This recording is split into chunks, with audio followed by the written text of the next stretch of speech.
The Romance of Achilles and Patroclus by John Addington Symonds. The ideal of character in Homer was what the Greeks called heroic, what we should call chivalrous. Young men studied the Iliad as our ancestors studied the Arthurian romances, finding there a pattern of conduct raised almost too high above the realities of common life for imitation, yet stimulative of enthusiasm and exciting to the fancy.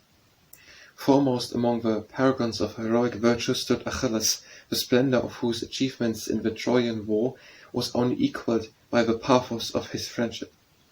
The love for slain Patroclus broke his mood of sullen anger, and converted his brooding sense of wrong into a lively thirst for vengeance.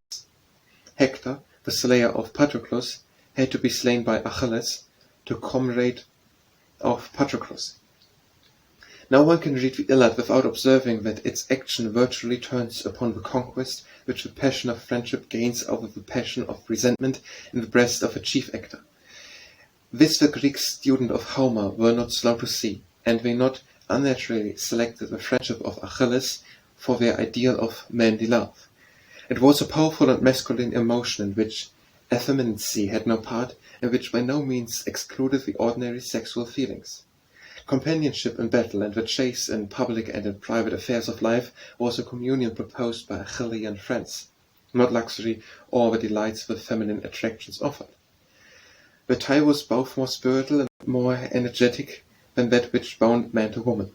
Such was the type of comradeship delineated by Homer, and such, in spite of the modifications suggested in later poets, was the conception retained by the Greeks of this heroic friendship. Even Æschines, in the plays above quoted, lays stress upon the mutual loyalty of Achilles and Patroclus as a strong bond of their affections, regarding, I suppose, the loyalty and mutual goodwill as the most touching feature of their love.